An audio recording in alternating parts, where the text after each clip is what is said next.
We love that though. That's the best way to be. Yeah. Innit? Literally. I hope you lot are actually taking notes. That's so true. You have to take them back to school. A long day. Long day. No, it's been great actually, and really interesting to hear your perspective and take another, like a different look at the scene as well. Yeah.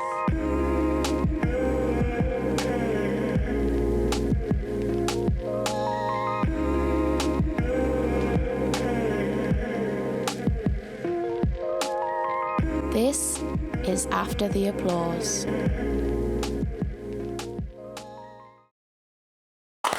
Hiya guys, welcome back to After the Applause. Today we've got a slightly different perspective for the Manchester music scene. We have music producer, engineer, record label owner and mixing studio owner, Mr. Sonus in the building. Yes. Woo, woo, woo, woo, woo, woo. Thank you so much for joining us, by the way. Absolute It's pleasure. an honour, and I'm so excited to have a conversation with you because I've seen the sort of stuff that you post on social media. It's very kind of just like real, cutthroat, straight to the point. And so I talk a lot. but in the best way though. Yeah. So I'm really interested to kind of hear your opinion. We're going to talk a lot about your journey in music. Yeah. Advice you have for artists, the music scene in Manchester, and just being an independent artist. But the first question I have for you, Sonus, is what was the first gig you ever went to? Ooh, first gig I ever went to will probably be Chronix. Was it? No, that's a lie. It will probably. So I mean, how do you? Most memorable then. Most memorable memorable gig. would be Boomtown Festival. Oh. Life changing. Yeah. Lions Den, Damien Marley in the midst of it. Oh, was wow. crazy. Yeah. That's insane. I saw Gorillas there. Yeah. Was Boomtown, incredible. I mean, I went for like 4 years back to back and one of the best times of my life. I absolutely enjoyed it. Yeah, It's like a whole experience. it's like when people are, oh, let's go to Parklife. I was like, you've clearly never been to a real festival. Literally.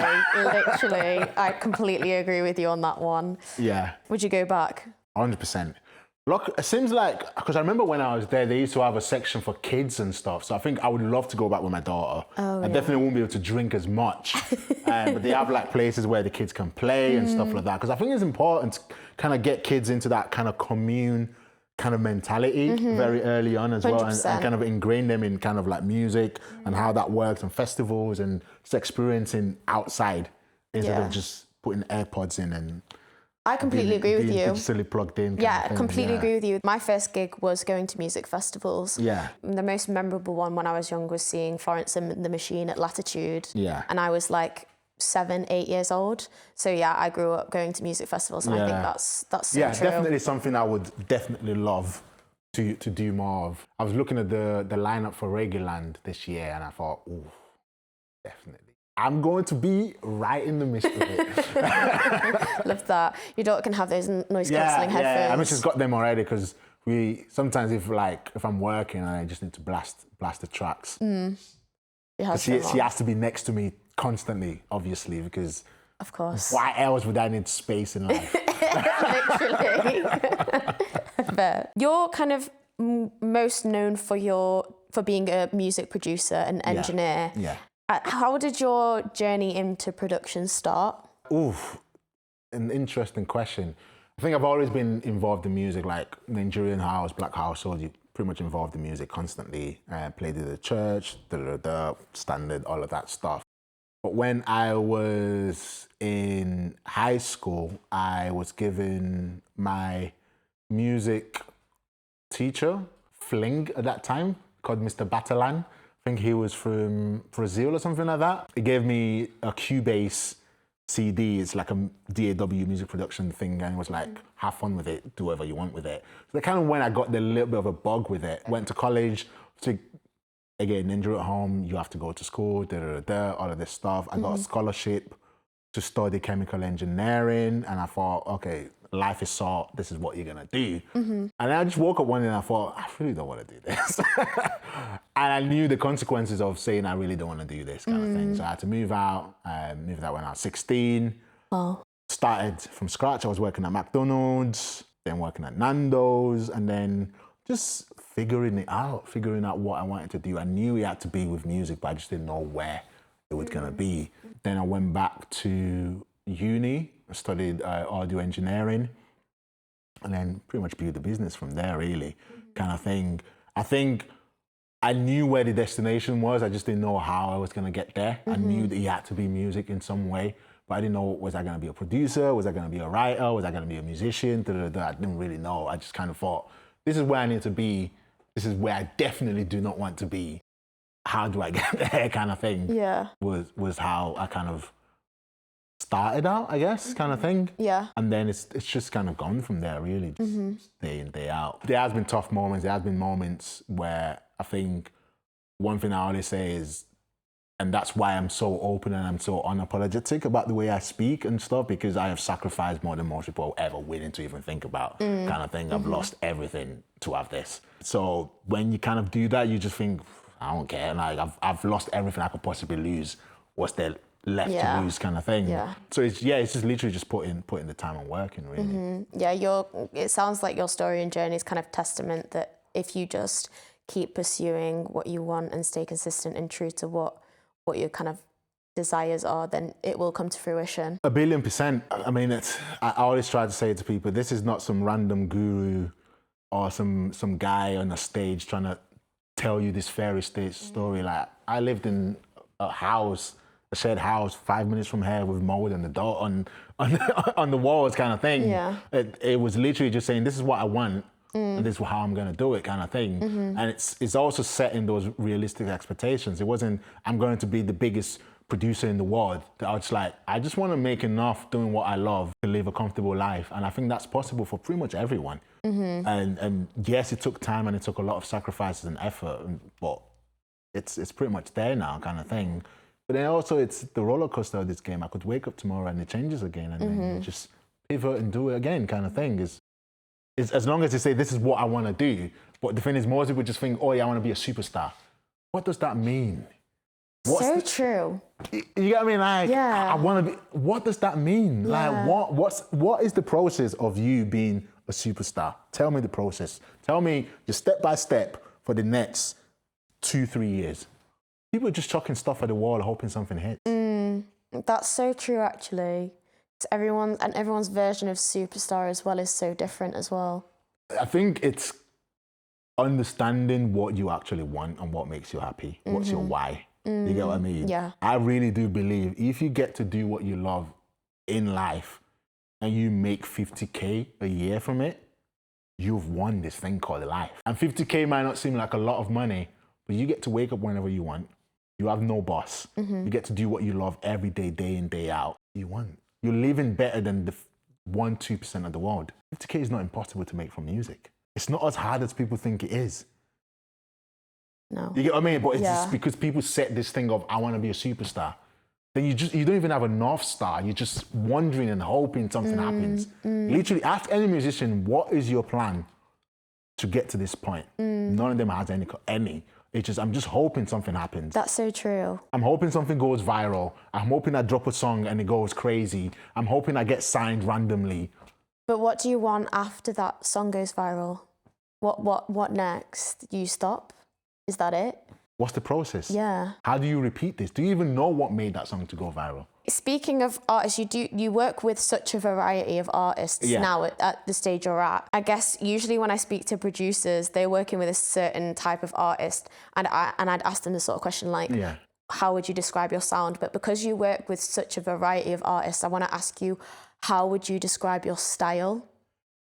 Ooh, good question. I think my style or my sonic footprint is creating records that transcends culture. I think that's what my sonic footprint is. It's, you can bring me a drill record and I will produce it and mix it in a way where an old 80-year-old white person could listen to it and be like, I don't understand what this is, but I get it. Okay. You get what I mean? Yeah. Or you can bring me a classical music and it's the same thing. It's how do you create records that transcends the culture? Because the biggest problem we have, especially in the urban scene, and I say this all the time, is that we don't create records that transcend outside of our thing. You get what I mean? Yeah, we can play this in our little club and we can play this in our environments. But how do we sell this thing that we're creating? Because the percentage of our culture in this big world is not really that much, especially when we're people in a foreign place. You get what I mean? So how do you create this thing that is appealing and we can sell it en masse? That's what we need to really think about. I think that's kind of where I come in is, okay, how do I make creative choices or sonic choices that makes this palatable? For example, I say to people all the time, one of my signatures is how I mix my bass and my low end. And it's that bass scares white people. If it's too much, the radio is not going to play it. So how do you do it in a way where the person, because don't forget, I think people always forget this, that we might say that we love this culture, but I bet you anything right now, go to the people that are programming the BBC One and the BBC Introducing and the BBC One Extra. How many people of color and people that understand our culture are the ones programming these things? But they're the ones that are going to pick the records that are going to get played. So you need to start thinking, how do I create records, especially if you want to break through those noise?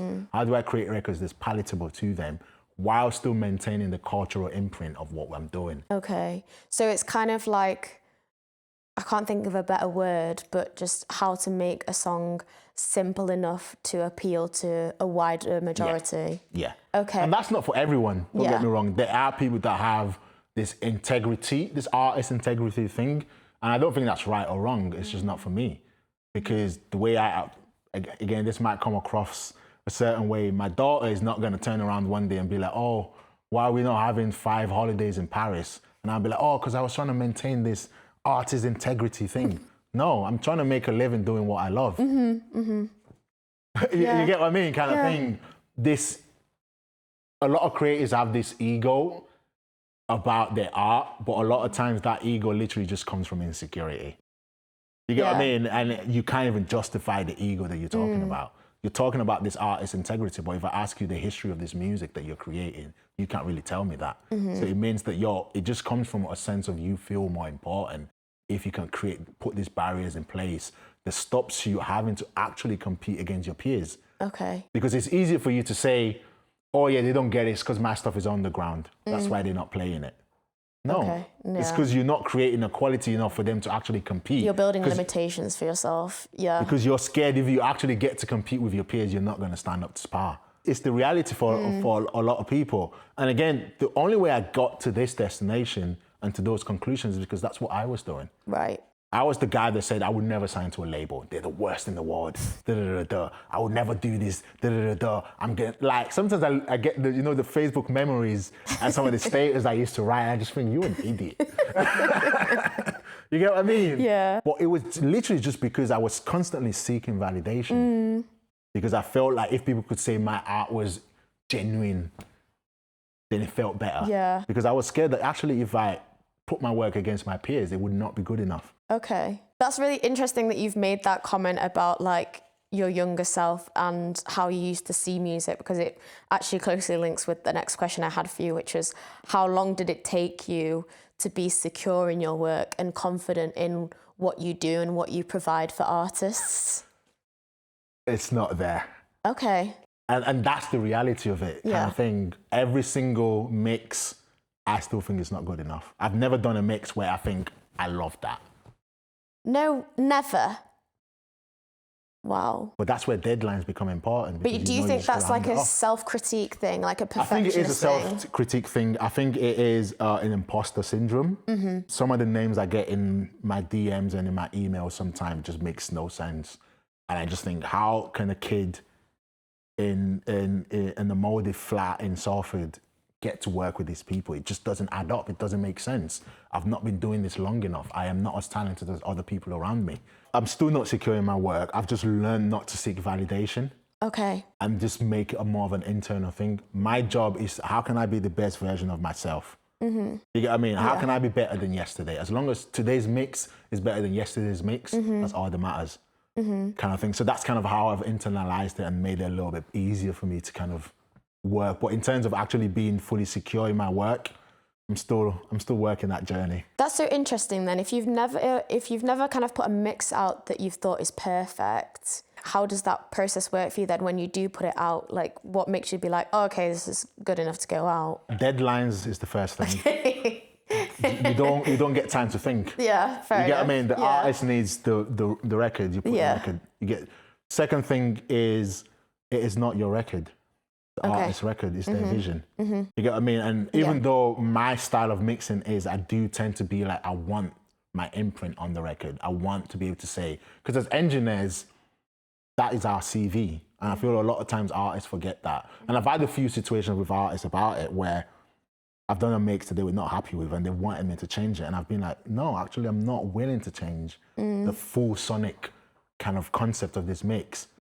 I'm just not the right person for it. Yeah. And they get quite emotional about that. I'm like, no, doesn't mean we can't do the next record. I'm just not the right person for this record. Because when you put this record out with your sonic ideas of how you want it to be, when someone hears it, they're not thinking this is what the artist wanted. This is what the engineer's done. Is actually not very good at his job. You get what I mean? Okay. Kind of thing. But that doesn't mean that your concept of what you want is not the right way. It's just not in line with where my career is heading and what I believe I'm bringing to the record. It's kind of like, F your demo is my ideology. If you're bringing a record to me, it's because you believe I can take it to a different place. I'm not here to make a better version of your demo. Okay. And there's nothing wrong with people that do that. There's a huge market for people to do that, and they make a lot. They probably make more money than I do. But that's not what, like I said, my job and the way I see myself is, how can I create your record and make it translate cultures? You get what I mean? Not how can I give you a nicely polished version of your demo. So a lot of the artists that you work with will come to you knowing this about you already. Yeah, and sometimes they don't. And there's always frictions kind of thing. With the labels, it's a lot easier because you're speaking to the management and there's a kill fee.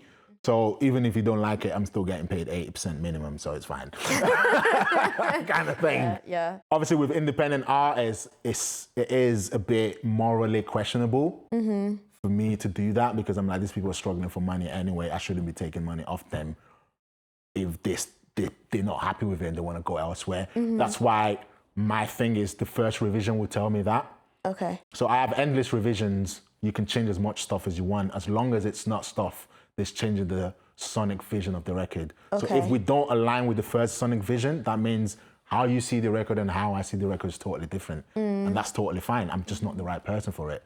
Whereas if it's, yes, this is the vision and we're great, but actually I want to change the verse, or I want to change the reverb, or I need to change the EQ, you can do as many times of that as you want. That's totally fine, because the vision is still intact. Yeah. Kind of thing, it's still at the core. Yeah. Okay, speaking of sonic vision, actually, I've seen a couple of clips that you've done with Kycker Music talking about various topics within the music scene. And one conversation that stuck with me was when you were talking about sonic identity. Yeah. And you said something about how the audience decides that for the artist. Yeah. Do you mind just explaining briefly to listeners what you mean by that? I think so.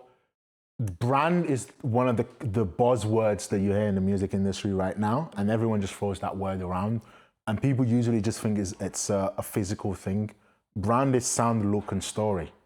And if you don't have all three, there's something wrong somewhere. You get what I mean? So I think what we were touching upon then was the sound in terms of your brand. And that sonic imprint is quite important. I think a lot of artists, again, when they're in the early stages, they want to do all of this experimentation stuff. And I think that's cool. But when you're creating a product that you're about to sell, you want to sell to a consumer, and consumer doesn't want experimentation. I'm not going to a Chinese thinking I'm going to get random food or an Indian. I'm going to a Chinese because I want a Chinese. Yeah. You get what I mean? So when you're selling a product to a consumer, they have an expectation of what is expected of you. Right. So if you're not consistent in that sonic branding, there becomes a disjointment kind of thing. And sometimes the audience will tell you that, especially when you're in the early stages. So I think sometimes it's experimenting with different sounds before you actually create a final product. Put it out, put it on TikTok, put it on Instagram, YouTube Shorts, all of this stuff. See what people are engaging with, see what people are giving you feedback on. That will start to tell you, this is where my audience or my potential avatar could be. My potential fans could be, and you start to then create for that. The problem with that sometimes is if you do not have a strong enough mind, or you do not feel like you are invested in that sector or in that kind of genre or subgenre, you can start to feel like you lose your authenticity of yourself in the creative process, and that becomes quite difficult in the long run. So again, that's where being able to reinvent yourself becomes quite important. Being able to do features becomes quite important. Being absolutely sure that this is the brand that you want to sonically say, this is it. And you get what I mean, kind of thing. Relate to. Yeah.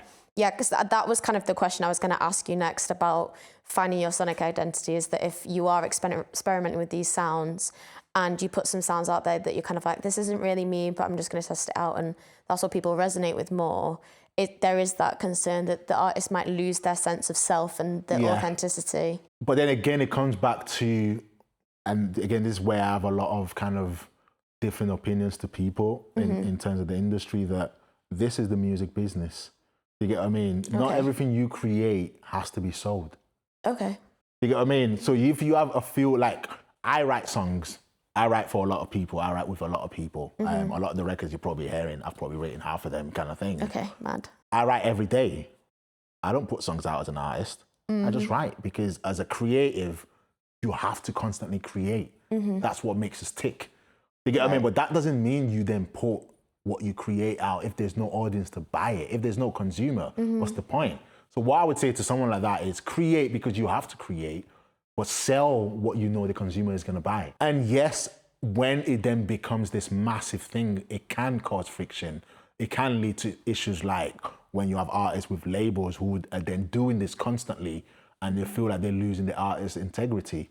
But personally, if someone is paying me £1 million a year to put out something to a consumer and I can still create, you get what I mean? Yeah. Is that not just you fighting with your sense of validation from the outside? Because it's not about you creating. No one has said you can't create. They just say, this is what you can't sell. That's the way I see it. And I could be totally wrong, but in my opinion, it's that. If someone's saying you can't create, that's a different conversation. But you know you can create. You just can't sell what you're creating because this is what the consumer is willing to buy. The only reason you feel that way is because you think it affects your sense of worth. But I could be wrong. Speaking of artists seeking validation and ego, and I mean, you're an artist manager as well, actually. Again, you work with so many artists and you've kind of seen the evolution of some artists. What makes those artists that have been successful? What characteristics do they all kind of have in common that have made them successful? You have to want this more than life. And it sounds so cliche, but you have to be, you have to be literally willing to die for this. And again, it sounds so cliche, but that's what I've experienced. I've seen people on deathbed writing. Literally in the hospital with a drip writing. Okay, because that's what it means to them. It is so difficult. You're competing against 100,000 songs a day. Yeah. It is extremely difficult kind of thing. And it's, unfortunately, it's that. Like, it's not nice and it shouldn't be where we are. But that's just the reality of where we are. You have to be willing to outwork everyone. But then when the only competition is yourself, that then becomes the cheat code. Because if you're saying to yourself every day, I have to be better than I was yesterday. I have to be better than I was yesterday. How much time are you spending on deliberate practice? Because that's another really, really important thing. Anyone can go to a studio and record, but are you actually allocating time every day and say, I'm going to put a beat on and I'm going to write 5 songs. These songs are never going to see the light of day. I'm going to delete it straight after. But I am deliberately sharpening my sword. You get what I mean? How many artists are saying to themselves, I'm going to book Pirate Studio and I'm going to do rehearsal gigs every single day for the next 1 year, even though I have no shows booked. Because you're saying to yourself, I am preparing myself, I'm sharpening my sword for the time when this is ready, I am going to be at the peak of my game. You know what I mean? How many people are taking time every day to say, I'm going to do vocal lessons? None. How many people are actually booking studio time to actually learn the art of vocal recording? Because that's another really, really important thing. Anyone can step up to the mic and record, but to actually work that mic and understand how to work that mic, how to tilt your head, how to move forward, how to move backwards, all of those things, it's like going to the gym. You have to be in the studio to understand that. How many people are doing that for the sake of just deliberate practice? Probably like less than 1%. Exactly. That's so true. But these are the people you're competing against. You get what I mean? Like Billie Eilish, when they wrote the last album, they were in the studio pretty much 3 times a week for a whole year. Yeah. Just creating. Doechii, her latest, the latest album, she was in the studio every day for a month. I think she slept in there as well. Yeah. How many people are doing that? Not a lot. You get what I mean? Like, I'll use Ice as an example. Bro, like, I remember when I was in Leeds, Ice would drive all the way to Leeds. Finish a session at 2 a.m., drive back. Wow. We'll do it again the next day. You get what I mean? Like, I've seen those people sacrifice everything. That's why when they're winning and people are like, oh, I'm like, you don't know what they've been through. You don't know what they've sacrificed. I've seen what they've sacrificed. You get what I mean? Like, same thing with like Luca. Like, obviously, there's certain things I can't say, but I've seen Luca, things that you wouldn't even imagine that he's going through, that most people will crumble and it will still turn up. And then you think he doesn't deserve this? You can't even work a quarter of what he's doing. Yeah. People don't know the full story. They don't really know what it takes. You get what I mean? Like, I see you're telling me you can't afford the mix and master, but you're out every weekend. How does that make sense? True.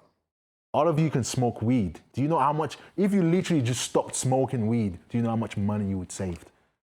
When I was building my business, like, I was in uni, working full time while I was in uni, putting my student loan aside so I could build my studio.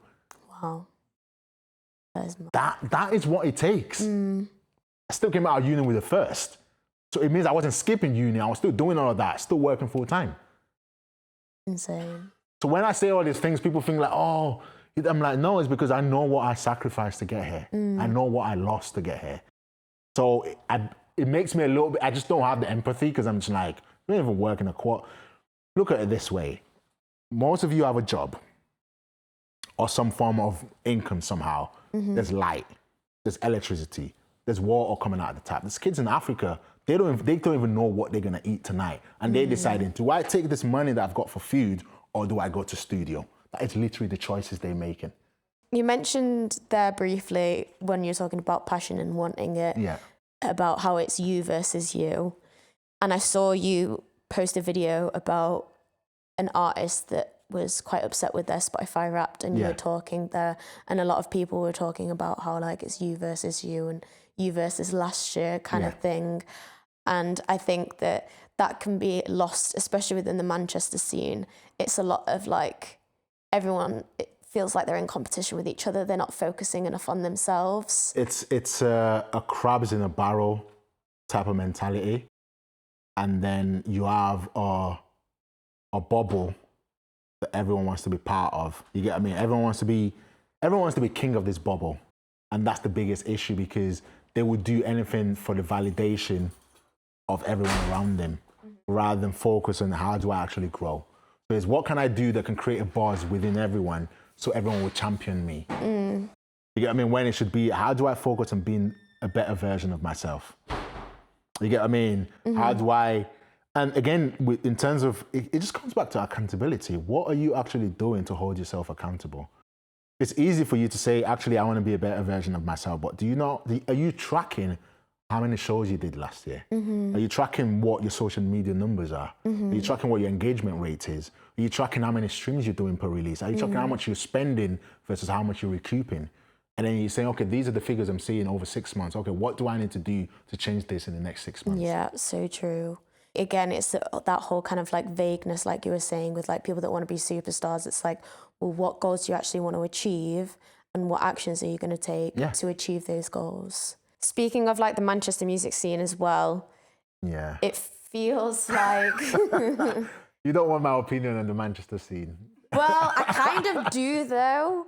Like, I feel like, from what I see anyway, it feels like there's a lot of talk about community and collaboration, but there's not enough of that happening, because there's people that are very territorial in Manchester. People are very kind of, there's a lot of people that are very surface level, and they're very much style over substance. And I kind of want to know your opinion on, can we change that? And what can we do to change that? The thing is this, in the music industry is the only place on earth you can go all the way to the top and you can find a random guy there that literally has no understanding of what he's doing and he's driving the ship. You could never go to an airport and you find a random guy flying a plane. Impossible. You could never go to a hospital and there's a random guy that is doing an operation. But for some reason in the music industry, you can go all the way to the top, and people that have been able to blag their way all the way to the top by creating their own kind of these minions around them can then be at the level. They're the ones that determine what is the status quo. And I think that is the biggest problem in Manchester, that you have a lot of people that do not have the credentials or the skills to be where they are, where they say this is what should be happening, or this is, you get what I mean? But because they have the, what's the word? They have the personas and the kind of, I'm not sure what the word is. They just charisma a bit. Charisma. Yeah. They know how to get everyone involved in the things that need to be done, which then has a detrimental level at every level. You get what I mean? Because it starts from, okay, when we're talking about actual musicians on the ground, when we talk about musicians who are professional musicians, people who are in the creative industry in general, and the people who are bringing the funding and the money and all of this stuff. When you have people that literally do not understand how this works, they're the ones advising and saying, this is where the money should go. This is how you should spend this. This is how you should do this. It decimates everything on every level. You get what I mean? And what's a bit frustrating about it is everyone wants my opinion on it and everyone wants to talk about it, but I'm just like, I've left that behind because where I'm making my money is not even here. You get what I mean? Like what I'm doing here and the artists I'm working with here is because I genuinely believe in them. I don't believe in the Manchester scene. I'm not interested.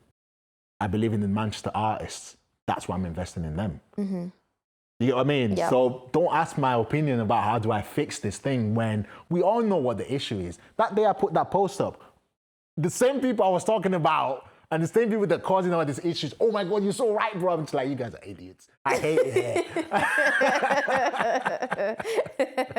You get what I mean? So it's just like, how do we fix it?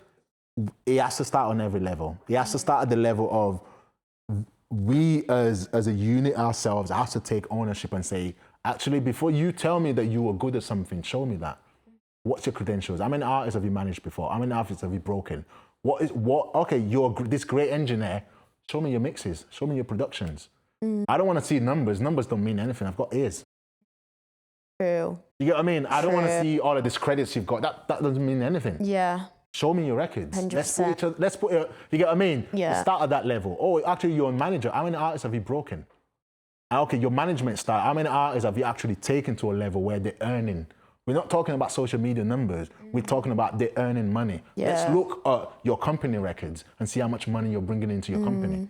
Again, it's that style over substance again. Yeah. I don't want to see numbers. I actually want to see what you're I doing. want to see what's happening. Yeah. You get what I mean? Yes, Yeah. we have to have that conversation with the council as well. Why are you guys just picking random people that we don't know in the scene, we don't know in the culture, and saying these are the people that's going to represent us? What does that mean? That doesn't mean anything. But again, the council is not willing to engage with people who are actually on the ground. I agree that there definitely needs to be a lot more open communication with the council and the people at ground level to kind of figure out how we can make things I better. think there is that part. I think sometimes you've got to take the power into your own hands. And I do see, and this is not Manchester is terrible. There are a few people who I'm seeing taking their own initiatives. There are a few studios, a few kind of labels and managers and stuff who are saying, actually, we understand where the issue is. We're going to take the initiative into our own hands and go do our own thing because we don't trust these authorities to actually represent us properly. My thing is just, I don't want to be involved because I've seen it play out too many times. I'm dedicated to empowering the artists in Manchester to make them understand there's a big world out here. You get what I mean? Like, every time I go down to London, what's happening in Manchester? No one knows us. We don't even exist. Do you know what? That's actually an interesting point, that there's a lot of artists I feel that are stuck in the Manchester bubble and aren't breaking outside of Manchester. There's a big world out there. Yeah. It's a huge world. Like, we went to Lithuania to do a show with Luca. And like having fans come over and say, can I take a picture? And you realize, oh my God, there's a huge world out there. Yeah. Like literally someone saying to you, I am willing to fly you and your team out and put you in a hotel and pay you to come perform. And Manchester, what's it called? What are they called? The promoters are telling me, oh yeah, you're just not experienced enough. Obviously we can't pay you. You can't even get me a table and the bottles. And I'm like, you must be out of your mind. But again, that's what I mean. Go where you're loved, man. That's what my mom used to tell me. Go where you're loved. The streets don't love you. Manchester don't love you. No, love Manchester with all my heart. I've just experienced too much. I'm too grown now. I've sacrificed too much for me to be invested in saving a city that's not interested in saving itself. So let's just invest in ourselves and realize there's a huge market out there. It's a global market now. Global, genuine. I had a question for you about venues, actually, speaking of, I guess, grassroots and just ground level. You made a comment again when you were doing the podcast with Kycker Music about how you believe that in the next 5 to 10 years, most small venues are going to be closed. Do you think there's anything that we can do to stop this from happening or reverse that? Again, got to speak to the council. They're the ones with the money. They're the ones keep giving monies to these indie boys to create another bar. How many bars in Manchester do we need? How many venues in Manchester do we need for them to play more of their indie music? It's crazy. The urban scene is the fastest growing scene in the UK, yet there is no investment in the urban scene. Like, it actually angers me when you start to move even more north. You go to Yorkshire and you're having all of these forums and all of this stuff, and there's no people of colour. There's no people that represent us and represent our culture. Even though we're the ones that is driving the UK music scene. We're the ones that's actually bringing any form of money into this economy. Yet there's no one that represents us. You just get more indie bands and indie boys and give them more venues for them to make constant loss. Every single indie band that I've watched, because I speak to a lot of their managers, constant loss. They're not making any profit. They're just constantly losing money. And they keep investing in these places. That's so true, because there's a couple of people that I know that were, past tense, were part of indie bands that are just struggling because they're all just putting out the same stuff, nothing fresh and new. I wonder who the right people are to talk to within the council that could help change that, really. How do we even have the conversation with people that don't even understand this? Last couple of questions for you, Sonus. What's the biggest lesson that you've learned from your whole music career that you pass on to the creatives that you work with? Say yes. Learn to say yes. You might not know how to do it now, you'll figure out how to do it. Say yes. Any opportunity that comes on, yes. The amount of things I've done that I literally have no idea how to do, I'm just like, yeah, cool, I'll do it. And then that builds a relationship, you get what I mean? Like, there's so much free information out there, man. Like, and if you're watching this, you can always drop me a message about something you're not sure about. You get what I mean? There's so many people out there that are willing to give you free information and stuff. Just say yes to stuff. Okay. I really do think that, yeah. Yeah, and I guess, like you said, I mean, confidence is key. What's it? Fake it till you make it? Fake it till you make it. But yeah, if people have really enjoyed everything you've said today and want to drop you a message, have some like advice or further questions about something you've said, where can they find you? I think it is Sonus Sound. I think that's what my Instagram is. I think it's that. Sonus Sounds? Yeah. There's an S at the end, Yes. SONUS Sounds. Yeah? Yeah. And that's it, yeah. Yeah. Oh, sound, There's no S. There's no S. You'll find me. Thank you. It'll be somewhere. I'll put the link. If you really want to find me, you will find me. Exactly. Sonus, before I let you go, my final question for you is, well, I guess this answer is probably going to be a bit different for you because you're not a performer, but what do you do after the applause? What's the applause? Usually I ask an artist, like, what do you do after the applause? Like, you've been performing, clap, clap, clap. What do you do after? You learn to sit in the quiet. You learn to really read. And I think being a manager and also being someone who one day I'm mixing a record that is about to be Grammy nominated, or I'm mixing a record that's just about to go #1, and the next day I'm mixing your man name that's saying stab, stab, stab 50 times. You learn to sit in the silence. That is literally the only way you can survive it, because most of you guys that are watching this that are hoping to get to those heights, there's gonna be days where you're playing in front of 70, 80,000 people, and then you gotta go back to your hotel by yourself. That becomes very, very difficult. You gotta learn to be able to sit in the silence and be like, I'm okay. I'm okay when there's no noise, when there's no applause, because it means you're not chasing the applause. Yeah. You get what I mean? That's again. what most people tend to do now, is how can I get this next high? That high you get from being on stage is more than cocaine can give you.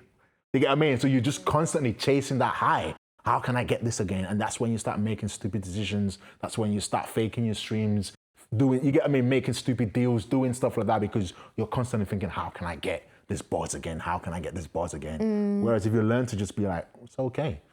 The buzz is done. I can be confident and okay in the silence. Yeah. Wow, Drink a lot that's of so wine. true, actually. Being able to kind of like separate yourself from the high, because you're not always going to get that every day in life. Sonus, thank you so much for this. This has been such an insightful conversation. Sorry if I, what's the word? Offended? Offended anyone, but it is what it is. It is what it is. Thank you for that. Thank you for having me. Thank you, loyal listeners, for tuning in. Make sure you subscribe, like, comment, share this with friends if you found this interesting. Let us know in the comments what you found interesting, if you've got any further questions. And I will see you next time on After the Applause. Bye.